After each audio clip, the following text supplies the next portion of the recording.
নমস্কার বন্ধুরা, আমি প্রণয় মজুমদার এবং আপনাদের চ্যানেল অ্যাস্ট্রো প্রণয়। আপনাদের চ্যানেলে আমি আপনাদের প্রত্যেককে স্বাগত জানাচ্ছি। শনির রাশি পরিবর্তন হচ্ছে। শনি একটা রাশিতে 2.5 বছর কাল থাকে, 2.5 বছর অ্যাপ্রক্স 2.5 বছর থাকে। এবং শনি এতদিন কুম্ভ রাশিতে বসেছিল, শনি মীন রাশিতে প্রবেশ 29শে মার্চ রাত্রি 10টার আশেপাশে। মেষ রাশি 7.5 শুরু হচ্ছে এবং 5টা বিশেষ দিককে আমি সতর্ক করব। কিছু ভালো নিশ্চয়ই হবে, ভয় না ক্ষতি কি হতে চলেছে তার পূর্বাভাস আমি এই ভিডিওতে দেওয়ার চেষ্টা করব। আমি প্রত্যেক দিন ভিডিও নিয়ে আসি। আমি মনে করি চ্যানেলটা আপনারা না থাকলে কার জন্য ভিডিও বানাবো? তো সাথে থাকতে হবে, আপডেটগুলো রেগুলারলি আসে। আর বন্ধুরা মনে হলে ডেসক্রিপশন দেখুন, ডেসক্রিপশনে ফোন বা হোয়াটসঅ্যাপ নাম্বার দেওয়া রয়েছে, চাইলে যোগাযোগ রাখবেন বা কথা বলবেন, অসুবিধা নেই। তাহলে চলুন শুরু করছি। আপনি যখন মেষের মানুষ বা আপনি যখন মেষ রাশির জাতক বা জাতিকা, 7.5 প্রভাব কোন 5টি দিক থেকে পড়ার চান্সেস রয়েছে, কিভাবে পড়বে, কি হতে পারে, একটা পূর্বাভাস সামগ্রিকভাবে প্রেজেন্ট করার চেষ্টা করব। 7.5 কথাটাই এসছে 7.5 থেকে, অর্থাৎ আড়াই আড়াই আড়াই, টোটাল 7.5 হয় মেষ একটা প্রত্যেকটা রাশির ক্ষেত্রে। অর্থাৎ ধরুন মেষ রাশির এই মুহূর্তে মিনে প্রবেশ, মিন থেকে মেষে যাবে, মেষ থেকে বৃষ হতে যাবে, 3টে ধাপ থাকে। কিন্তু প্রত্যেকটা ক্ষেত্রে প্রত্যেকটা রাশির মানুষজনদের ক্ষেত্রেই 7.5 এফেক্ট কিন্তু একটু ডিফারেন্ট হয়। সবাই ভাবেন 7.5 মানে বিশাল ভয়, বিশাল ক্ষতি, বা অ্যাকচুয়ালি তা নয়। বলা হয় শনিদেব এই সময় আমাদের টেস্ট করেন, পরীক্ষা নেন, এবং আমরা কি ভালো মন্দ করছি সেই অনুযায়ী ফল আমাদের দান করেন। অ্যাকচুয়ালি একটা কোর্টের যদি জজ সাহেবকে দেখি, তিনি বিচার করেন, তার সন্তান হলেও তিনি বিচার করবেন, আননোন নাম লোক হলেও তিনি বিচার করছেন। এক্ষেত্রে তিনি কিন্তু বাবা নন, তিনি স্বামী নন বা স্ত্রী নন। এই একই ভূমিকা শনিদেব পালন করে এবং শনিদেব এইভাবেই কাজ করে। তো প্রথম ব্যাপারটা বুঝবেন, মেষ রাশির মানুষজনদের ক্ষেত্রে শনিদেব হচ্ছেন দশমপতি। দশম মানে কর্ম, অর্থাৎ শনি মেষের ক্ষেত্রে কর্মের ফলদাতা এবং শনি মেষের ক্ষেত্রে সফলতার ফলদাতা। অর্থাৎ আমার কি কর্ম, আমি কীরকম কর্ম করব শনি বলবে, আমার সফলতা কেমন আসবে শনি বলবে। সেই জন্য মেষের কর্মে থাকে স্টেবিলিটি, মেষ স্টেবল জব করেন, এবং মেষের সাকসেস কিন্তু পরিশ্রমের দ্বারা আসে। মানে খুব ইজিলি লটারি কেটে সাকসেস পেয়ে যাওয়ার মতো সাকসেস মেষের থাকে না। এবং মেষ যে সাকসেস পান সেই সাকসেস কিন্তু স্টেবল হয়, কারণ অ্যাকচুয়াল মেষের সাকসেস আসে শনির প্রভাবে। শনি ভালো বা শনির মন্দের ওপর দাঁড়ায় মেষ কি ভালো কি মন্দ বা কিভাবে কি ফল পাবেন না পাবেন তার ব্যাপারটা। তাহলে বন্ধুরা চলুন শুরু করছি। 5টা দিকের কথা বলবো, কোন 5টা দিক মেষকে চাপে রাখবে, কোন 5টা দিক থেকে মেষ চাপে থাকবেন। শুরু করা যাক। দেখুন, প্রথমত মেষের বহু মানুষজন, মেষ রাশির বহু মানুষ বা জাতক জাতিকারা, তাদের এই মুহূর্তে দাঁড়িয়ে গুরুজনদের শরীর বা স্বাস্থ্য নিয়ে ভোগান্তি কিন্তু লক্ষণীয়। আপনি যখন মেষের মানুষ, আপনার বাবা মা বা বাড়ির এজেন্ট বা বাড়ির যারা সিনিয়র রয়েছেন তাদের শরীর বা তাদের স্বাস্থ্য আপনাকে নজর রাখতে হচ্ছে। ভোগান্তি লেগে থাকছে, মেডিকেল এক্সপেন্স লেগে থাকছে, এবং এক্ষেত্রে বুঝে রাখুন কাদের সমস্যাটা বাড়বে। যারা পিতামাতার প্রতি ঠিকমতো কর্তব্য পালন করছেন তাদের ক্ষেত্রে চাপ যদিও বা কম হয়, কিন্তু যারা কর্তব্য পালন করছেন না, গুরুজন গুরুস্থানীয় ব্যক্তি, তাদের সাথে যাচ্ছে তাই ব্যবহার, এই ক্ষেত্রে তাদের চাপটা বেড়ে যাবে। তো প্রথমত মেষের মানুষজনকে তাদের পিতামাতার ধ্যান রাখতে হবে। ধ্যান মানে নজর রাখা, খেয়াল রাখতে হবে, এবং শরীর স্বাস্থ্যগুলোকে খেয়াল রেখে চলতে হচ্ছে। যদিও দেখুন জন্ম মৃত্যু সমস্তটাই ঈশ্বরের হাতে। আমি চাইলেই কেউ বেঁচে যাবে না, আমি চাইলেই কেউ মরে যাবে না। যদি সেরকমই হতো সমাজের ধনী ধনী ব্যক্তিরা, বড়লোক মানুষজনরা মরতেন না, তাই না? যদি হতো সেটাই পসিবল হতো। তো আমার আপনার হাতে ওইটুকুই রয়েছে। তো প্রথম পার্ট, বাবা মার কেয়ার করুন, এটা প্রথম প্রতিকারও। 7.5 বাবা মার সেবা করুন, এবং তার থেকেও বড় কথা বাবা বা মা তাদের শরীর বা স্বাস্থ্যের জায়গাটা লক্ষ্য রাখুন, এটা ফার্স্ট। সেকেন্ড সেকেন্ড যেটা আসবে বা চাপ যেটা তৈরি হবে, 7.5 হয় রাশির ওপর দিয়ে, মানে মেষ রাশি, আমি বারবারই বলছি রাশি, তো 7.5 হয় রাশির ওপর দিয়ে, অর্থাৎ জন্ম রাশি আমার যেটা, তার ওপর দাঁড়িয়ে আমার 7.5 চলবে বা শুরু হবে। তো রাশি মানে চন্দ্র, চন্দ্র ইন্ডিকেট করে মনকে, এবং সেই কারণেই মানে যখন 7.5 আসে মানুষের মধ্যে একটা ভয় কাজ করে বা নার্ভাসনেস কাজ করে, কারণটা হচ্ছে চন্দ্র এফেক্টেড হয়ে যায়, রাশি এফেক্টেড হয়ে যায়, আর রাশি মানেই মন, মানসিকতা। সে কারণে একটা নার্ভাসনেস বা একটা মানসিকভাবে উদ্বেগ, একটা দ্বিধাদ্বন্দ্ব, একটা একটা অবাঞ্ছিত অযাচিত ভয় সব সময় কাজ করবে। দেখুন, মনের দিক থেকে যারা জয়ী তারাই তো জয়ী অ্যাকচুয়ালি, যে মনের জোর যাদের আছে তারাই তো জীবনে কিছু করেন। তো এক্ষেত্রে না মানসিক একটা চাপ কিন্তু থেকে যায়, এবং সবচেয়ে বড় কথা ঈশ্বরের ওপর নির্ভরতা, ঈশ্বরের প্রতি বিশ্বাস, এগুলো কিন্তু কিছু ক্ষেত্রে কমে যায়। ভুল চিন্তা, ভুল সিদ্ধান্ত, এটা সেকেন্ড পয়েন্ট। এটা জেনে রাখুন যে মানসিকভাবে অস্থিরতা, দৃঢ়তার অভাব এবং ট্রেস সব ক্ষেত্রে নিয়ে ফেলা, টেনশন সব কিছুতে করে ফেলা, এই জায়গাটা, এবং মনের জোর, আত্মবিশ্বাস তলানিতে যায়, যেখান থেকে সমস্যা শুরু হয়। দেখবেন যখন কোনো মানুষের কনফিডেন্স নেই, কনফিডেন্স থাকছে না, তখন কিন্তু তার যাবতীয় প্রবলেম বা যাবতীয় সমস্যাগুলো তৈরি হচ্ছে। তো সেকেন্ড এফেক্ট হচ্ছে এটা মনের ওপর চাপ পড়ে।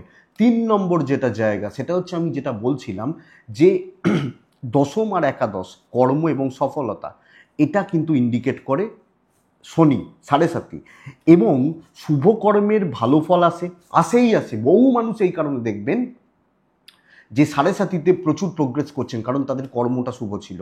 কিন্তু বেসিক যেটা চাপ আসবে সেটা হচ্ছে কর্মক্ষেত্রে ঝুট ঝামেলা বাড়বে, এবং যোগ্যতার দাম আদায় করতে সমস্যা দেবে। আমি প্রচুর পরিশ্রম করছি, প্রচুর খাটছি, প্রচুর চাপ নিয়ে কাজ করছি, কিন্তু সেই লেভেলের রেজাল্ট পেতে কিন্তু বেগ আছে। অন্য সময় যেটা 10-এ হয়ে যায়, সে এই 7.5 শুরু হওয়া 29শে মার্চ অনওয়ার্ডস সেই সেই রেজাল্টটা বা সেই ফলটা বার করতে আমাকে 15 দিতে হবে। এবং কর্মক্ষেত্রে লোকজন, মানুষজন, তাদের আচার আচরণ, তাদের ব্যবহারের মধ্যে ফারাক দেখা যাবে, এটা কিন্তু ঘটনা। তো কর্ম বা কর্মক্ষেত্রের ওপর চাপ, এবং সবচেয়ে বড় কথা আমি বলবো যে অনেকে বলছেন মেষ রাশির কী হবে, মানে অনেকে জিজ্ঞেস করছেন, প্রত্যেকটা ইন্ডিভিজুয়াল আলাদা, প্রত্যেকের ক্ষেত্রে চাপটা আলাদা হয়, আলাদা হয়। তো শুরু হোক, কর্মক্ষেত্রে কিভাবে কি এফেক্ট আসছে আগে দেখুন। একটা বেসিক প্রেসার আসবে, আপনার কিভাবে আসছে। কারুর স্যালারি ইনক্রিজ হচ্ছে না, কারুর কলিগদের থেকে শত্রুতা হচ্ছে, কারুর সিনিয়রদের থেকে শত্রুতা হচ্ছে, কেউ ভালো প্রজেক্ট পাচ্ছেন না। তো কর্মক্ষেত্রেরই চাপ, কিন্তু প্রত্যেকটা চাপ আলাদা। তো চাপ আসবে, এটা লক্ষ্য রাখুন। 3 নম্বর জায়গা, মানে এটা ছিল 3 নম্বর জায়গা। 4 নম্বর, ফোর্থ জায়গা হচ্ছে মেষ রাশির জাতক বা জাতিকাদের জন্য বা মানুষজনদের জন্য। সফলতার অধিপতি হচ্ছেন শনিদেব, সফলতা দেবেন শনিদেব, এবং 7.5 মানুষকে না নেংড়ায়। হ্যাঁ, দেখবেন আমরা মাঝে মাঝে চেষ্টা করি না, আশা করি যদি একটা লটারি পেয়ে যেত, প্রচুর টাকা হয়ে যেত, বা এটা, তার মানে কি আমরা সহজে শর্টকাটে সাফল্য চাই, এবং 7.5-তে কোনো শর্টকাট হয় না। তো সাকসেসের জন্য কিন্তু স্ট্রাগল করাবে। সাকসেস পাওয়ার জন্য যে কোনো দিক থেকে সাকসেস পাওয়ার জন্য ধৈর্য টেস্ট হতে চলেছে মেষ রাশি। এবং অ্যাকচুয়ালি এটা আমি বলবো যে মেষের 7.5-র এফেক্ট কিন্তু প্রচুর বেশি হয়, কারণ মেষের মালিক হচ্ছেন মঙ্গল। শনি এবং মঙ্গলকে অ্যান্টি ধরা হয়, বিপরীত ধর্মী দুটি গ্রহ। মঙ্গল ফায়ারি প্ল্যানেট, শনি হচ্ছে জলতত্ত্বের কারক। হ্যাঁ, তো সেই জায়গা থেকে দাঁড়িয়ে একটা স্ট্রাগেল কিন্তু বাড়তে চলেছে, একটা স্ট্রাগেলের জায়গা বা মানে খাটনি, প্রেসার, সাকসেস পাওয়ার জন্য অনেক বেশি স্ট্রাগল করতে হবে, এবং তার জন্য মানসিকভাবে, ওই যে বললাম সেকেন্ড পয়েন্ট, যেটা মানসিকভাবে ভাঙছে বা ভেঙে দেওয়ার একটা ব্যাপার। তো সেখান থেকে না আপনার একটা প্রেসার বা চাপ তৈরি অবশ্যই হবে। তাহলে 4টে পয়েন্ট বুঝুন: 1, প্যারেন্টসদের হেলথ; 2, কর্মক্ষেত্রে ঝঞ্ঝাট, অশান্তি, গোলযোগ; মনের দিক থেকে ভাঙছি, সব মিলিয়ে দেখুন কিভাবে লিঙ্ক হচ্ছে। এবং 4 নম্বর পয়েন্ট হচ্ছে সাকসেসের জন্য অনেক বেশি স্ট্রাগল করতে হচ্ছে, বা আমি যেভাবে সাকসেস চাইছি, যেভাবে অ্যাচিভমেন্ট চাইছি, যেভাবে সফলতা চাইছি, আসছে না, আমার প্ল্যানগুলো ঠিকমতো কাজ করছে না, এটা প্রবলেমের।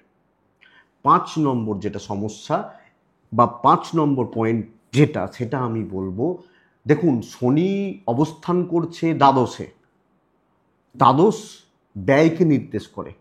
শনি বসে যাওয়া রেগুলার বেসিসে একটা ব্যয়, এবং এই শনির দৃষ্টি তৃতীয় দৃষ্টি পড়বে এক, মানে তৃতীয় দৃষ্টি, প্রথম দৃষ্টি পড়ছে, মানে প্রথমটা হচ্ছে দ্বাদশ, সেকেন্ড হচ্ছে রাশি, থার্ড হচ্ছে সেকেন্ড হাউস, দ্বিতীয় ভাবের ওপর। অর্থাৎ ধন সম্পদ অর্থনৈতিক একটা চাপ কিন্তু তৈরি করে দেবে। অর্থনৈতিক একটা চাপ বা অর্থনৈতিক একটা সংকট কিন্তু আপনাকে নিয়ে আসবে আপনি যখন মেষের মানুষ। তো হঠাৎ করে এই যে 7.5, যিনি যেখানে থাকুন, যে যাই বলুন, আমি এটা দেখেছি যে মেষ রাশির যখন 7.5 আসে, মেষ রাশির ফাইন্যান্সিয়াল দিক কিন্তু গড়বড় হয়ে যায়। এবং এক্ষেত্রে যদি আপনারা একটু এদিক ওদিক করেন, ভুল খাতে খরচা করেন, লাক্সারিয়াস লাইফস্টাইল, বহু ক্ষেত্রে দেখা যায় না, একদম মানুষ একটু হাতে পয়সা পেলে তো যা ইচ্ছা তাই করছে, জানায় তাই করছে, তাদের সমস্যা কিন্তু পিছু ছাড়ে না। তাদের চাপ বা তাদের প্রেশার বা তাদের টেনশান অনেক গুণ বেড়ে যায়। এইটা মেষ রাশি 7.5 এই 5টা দিককে আমি সতর্ক করছি। তাহলে অ্যাকচুয়ালি কি এই 7.5 বছর আমাকে এই ফল পেতে হবে? দেখুন, এই দিকগুলো থেকে সমস্যা আছে, পরিষ্কার কথা, এই দিক বা এই জায়গাগুলো থেকে সমস্যা আছে, কিন্তু এই সমস্যাগুলোকে কাটিয়ে ওঠা যায়, কাটানো যায়। এর প্রতিকার ধৈর্য, হ্যাঁ, ভুল না করা, ধৈর্য ধরা, এবং সিদ্ধান্তগুলোর মধ্যে অনেক বেশি যেন ম্যাচুরিটি থাকে। কি করছি, কি করতে চাইছি, কিভাবে এগোতে চাইছি, এই জায়গাটা ক্লিয়ার থাকে যেন।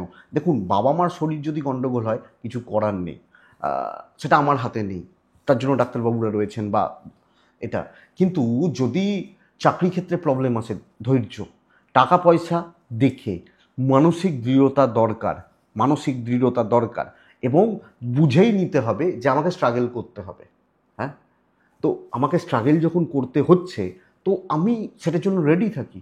এই বেসিক কটা পয়েন্ট যদি একটু আমরা বা আমরা বুঝে নিতে পারি, তাহলে কিন্তু এই 5টা দিক থেকেই মূলত চাপ মেষ রাশির ক্ষেত্রে আসবে। কিছু জনের ক্ষেত্রে একটু দাম্পত্য প্রবলেম তৈরি হতে পারে, কারণ যেহেতু 6th হাউসের শনির দৃষ্টি পড়ে যাচ্ছে, 7.5 শনির দৃষ্টি, তো কিছু ক্ষেত্রে একটু দাম্পত্য ক্ল্যাশ আসবে। তো এটা লক্ষ্য রাখুন। বেসিক যেটা করা হয়, হনুমান চল্লিশা পাঠ করতে হয় 7.5 চলাকালীন, কারণ শনিদেব হনুমানজিকে আশীর্বাদ করেছিলেন যখন রাবণের বন্দিশালা থেকে হনুমানজি শনিদেবকে বার করেছিলেন, যে হনুমানজির পুজো করবে, শনিদেব তার ওপর কোনো এফেক্ট দেবে না, 7.5 শনির দৃষ্টি বা 7.5 প্রকোপ পড়বে না। তো হনুমান চল্লিশা পাঠ করা, হনুমানজির পুজো পাঠ দেওয়া, এবং মেয়েরাও দিতে পারেন।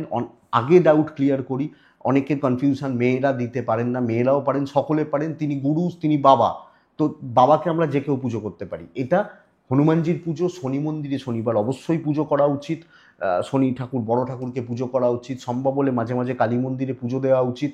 শনিদেবের আরাধ্য দেবী হচ্ছেন মা কালী, দক্ষিণা কালী। তো এগুলো করলে অনেকটা প্রকোপ কমে, অনেকটা দান ধ্যান করা উচিত, তীর্থ ভ্রমণ, ধর্মস্থান ভ্রমণ ইত্যাদিগুলো করা উচিত। এবং বন্ধুরা, এটা মাথায় রাখতে হবে, এটা আরও অনেক কিছু ব্যাপার রয়েছে, যে কোনো অনৈতিক, কোনো দুর্নীতি, কোনো খারাপ কাজ, কারুর ক্ষতি করবেন না, 7.5 এমন কিছু এফেক্ট দেবে না। তো ভয় পাওয়ার কিছু নেই, বেসিক একটা স্ট্রাগল পিরিয়ড। শনি টেস্ট হচ্ছে, পরীক্ষা হলে গিয়ে আমাদের লিখে আসতে হবে, তবে সাকসেস পাবো। তো এই পরীক্ষা, এইটাই মেষ রাশি 7.5। আশা করছি বুঝতে পেরেছেন, ডাউট ক্লিয়ার, ভয়ের কিছু নেই, ঠিক আছে, বড় কোনো ক্ষতি হয় না, কোনো বড় ক্ষতি হয় না। আপনি যদি একান্ত বড় ভুল করেন, ডিজাস্টার করেন, দ্যাটস অ্যানাদার ইস্যু, আর কোনো প্রবলেম নেই। এটাই মেষ রাশির শনি 7.5 এই 5টা দিক। আপনি প্রত্যেকে সাবধান থাকবো, সতর্ক থাকবো, এটুকুই থাক। আশা করছি ভিডিওটা বুঝতে সাহায্য করবে। ডেসক্রিপশনে ফোন বা হোয়াটসঅ্যাপ নাম্বার রইল, চাইলে যোগাযোগ রাখবেন। তো বন্ধুরা, ভালো থাকুন, সাবধানে থাকুন, একটু দেখে শুনে চলুন, সুস্থ থাকুন, এবং অবশ্যই শান্তিতে থাকুন। ভয় পাবেন না, ভয়ের মতো কোনো জায়গা নেই। আপনি যদি নিজে জানেন আমি ঠিক আছি, ঠিক কর্ম করছি, ইনিশিয়ালি কিছু প্রবলেম হলেও হতে পারে, কিন্তু তার থেকে বেশি, তার বাইরে গিয়ে কোনো বড় প্রবলেম নেই। আপনি বুঝতে পারবেন যে কোনো বড় প্রবলেম নেই, তো অসুবিধা নেই। এটুকুই থাক। নমস্কার।